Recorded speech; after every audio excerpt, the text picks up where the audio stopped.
The Hebrew exile in Babylon lasted for 50 to 70 years. The prophet Ezekiel revealed that Yahweh had left the sanctuary of temple in Jerusalem and joined them in exile, residing within their hearts and minds. This marked a significant shift in the understanding of the divine.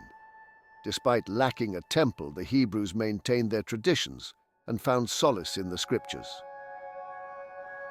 In 539 BC, Cyrus II of Persia conquered Babylon and allowed the Hebrews to return home. They now faced a new task. They would have to sell this message to the people who lived there and in the process rescue their God from obscurity. It was a daunting task. Hebrews from the God of War. In 539 BC, Cyrus II of Persia conquered the Babylonian Empire. This king, referred to as a Messiah or anointed one by the grateful Hebrews, allowed them to return home. This was part of a general concession by the new ruler towards all displaced minorities. It was a wise policy that guaranteed their allegiance. Not all returned.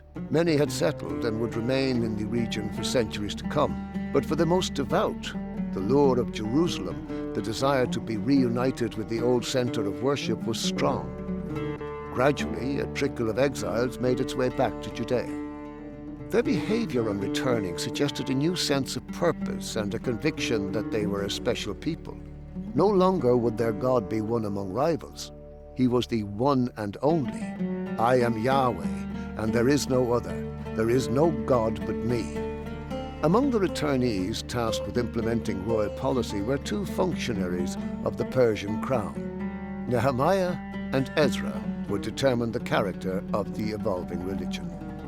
Nehemiah was a satrap, a kind of regional governor. By the king's authority, he set out for Judea with a small armed detachment. On arrival, he described a desolate land of abandoned villages and farms. Jerusalem was no longer a city.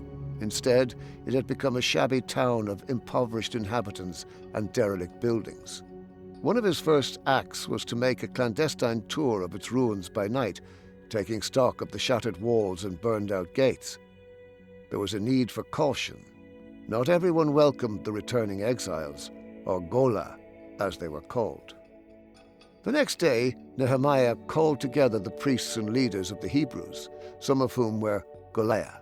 He told them of his mission from the king and God. They must first rebuild the walls.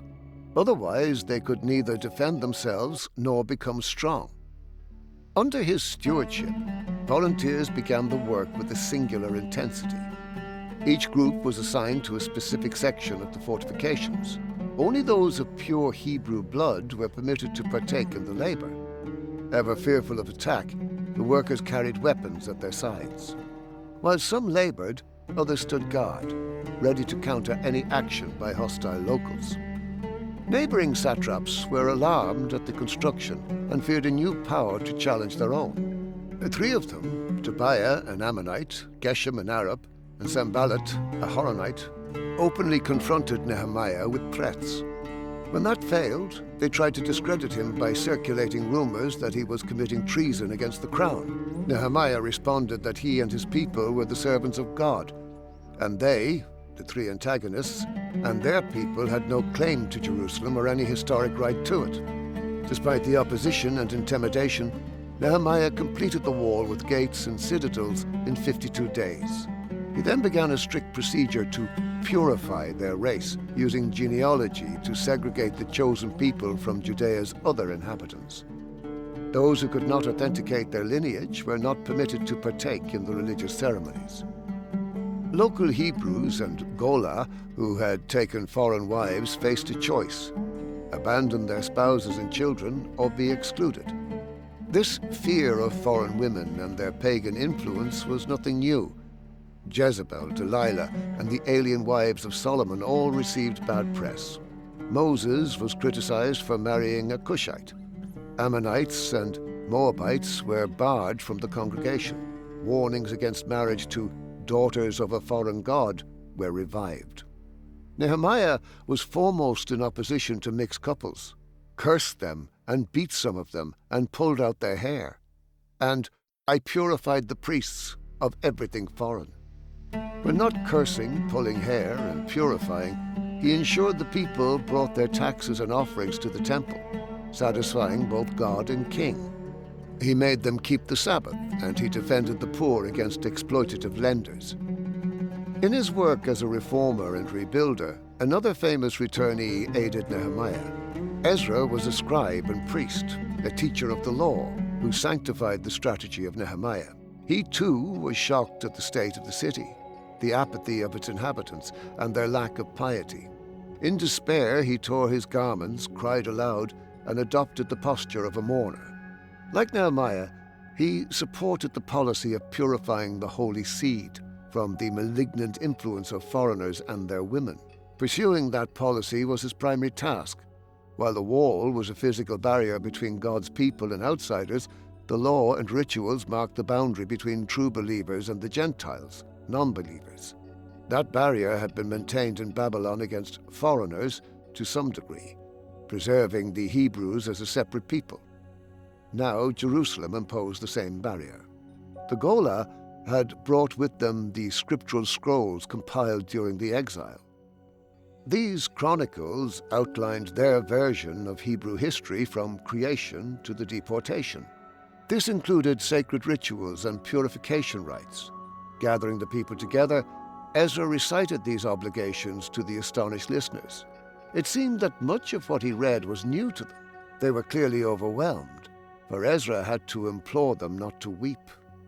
A royal decree permitting construction and maintenance of the temple dedicated to the law of your God and the law of the king was enacted. But as with the building of the walls, only those of pure blood, the holy seed, could participate. The exclusionary system favored Babylonian captives, who now began to rebuild the temple. All others were excluded. Even some golah failed the ethnicity test, as did the Samaritans. The latter were survivors of the former northern kingdom who also worshipped Yahweh. Their offer of help was rejected due to their assimilation with Assyrian immigrants.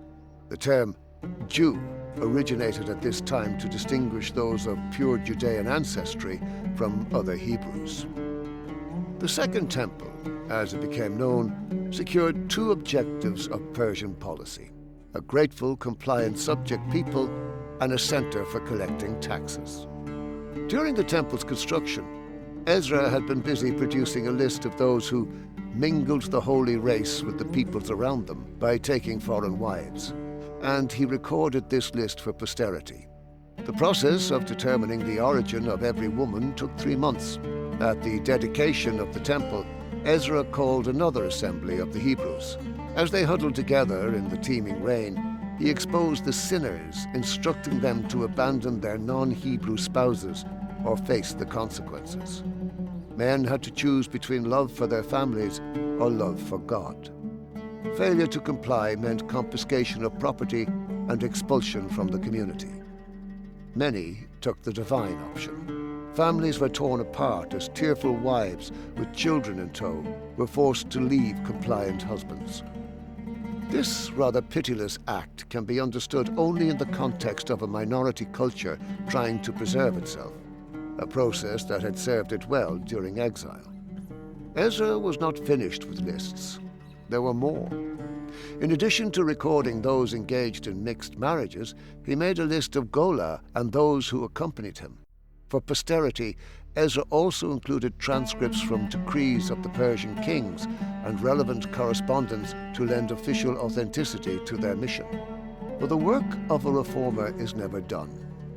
After Nehemiah left Jerusalem to attend to his king at Susa, modern Shush, Iran, the Jews fell into sin once more. That is, they allowed Gentiles to trade inside the city and lease storerooms in the temple. They began fraternizing with those awful foreign women again. We must assume Ezra, a stickler for protocol, was also absent. When Nehemiah returned, he immediately ejected the infidels and, for good measure, ritually purified the sullied rooms of the temple. For Ezra, restoration to the Promised Land fulfilled God's covenant with his chosen people. But the land was no longer theirs. They dwelt as slaves on its soil, and submitted its riches to Persia. This was because they had sinned, explained Ezra. But there was a solution. They would rewrite their history, reinvent themselves. They would find answers in the scriptures, and where no answers existed, they would invent them. In short, they would fashion a new future by altering the past.